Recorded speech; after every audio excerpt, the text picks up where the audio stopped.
2003년 2월 18일 우리나라에 충격적인 일이 있었습니다. 대구 도시철도 1호선 중앙로역에서 발생한 방화 사건입니다. 대한민국뿐 아니라 전 세계에서 역대 최악의 지하철 사고로 손꼽히는 대형 사고인데요. 전 세계 지하철 사고 사망자 수 2위를 기록한 철도 사고입니다. 또 대한민국 역사상 최악의 방화 사건이자 최악의 대량 살인 사건이고 최악의 묻지마 테러 사건이기도 합니다. 당시 우리의 가족들 192명이 세상을 떠났습니다. 신원 확인된 사망자만 185명이었고 부상은 151명이었습니다. 그런데 생존자들의 이야기와 사진을 보니 이상한 장면들이 있습니다. 지하철 내부가 연기로 뿌였습니다. 제가 사진도 있는데 너무 잔인해서 안 가져왔어요. 지하철 내부가 온통 연기로 뿌여서 앞이 보이지 않을 지경입니다. 사람들은 어떤 행동을 취하고 있을까요? 우리의 생각에는 나가기 위해서 발버둥 치고 문을 열기 위해 노력할 것 같습니다. 그런데 생각과 달랐습니다. 모든 사람이 제자리에 가만히 앉아 있었습니다. 생존자 권춘섭 씨는 이렇게 얘기합니다. 기관사가 이제 방송으로 출발할 테니까 기다리라고 했다. 그래서 기다리고 있었다. 생존자 이정훈 씨는 이렇게 얘기합니다. 모든 사람들이 충분히 탈출할 시간이 있었습니다. 그런데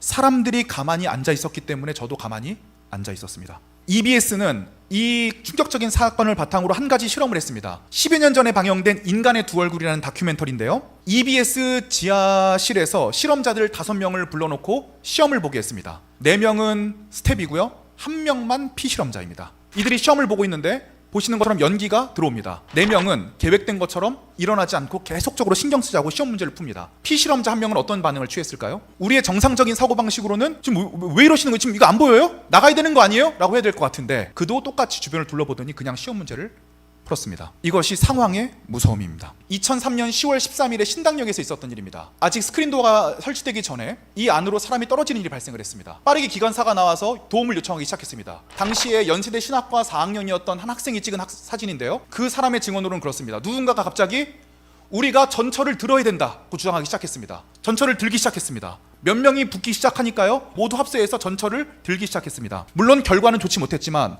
수많은 사람들이 상황을 바꾸기 위해 노력하는 일들이 일어나기 시작했습니다. 소수는 전체적인 상황을 바꿀 수 있는 능동적인 행위자라는 겁니다. 즉 소수가 예수님을 따를 때 상황은 완전히 바뀌기 시작합니다. 그러면 리더라고 하는 것은 어떤 존재입니까? 상황에 종속당하는 존재가 아니라 상황을 예수 그리스도 앞에 만들어가는 존재입니다.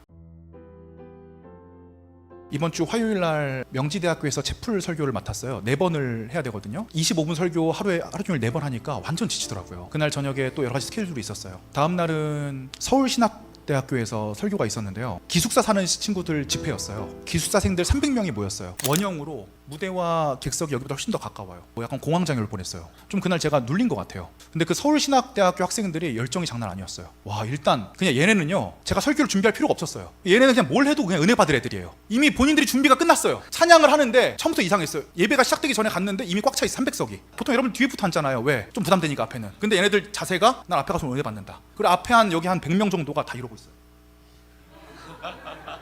찬양을 미친 듯이 하는데 찬양에서 간주가 나오잖아요. 안 기다려요.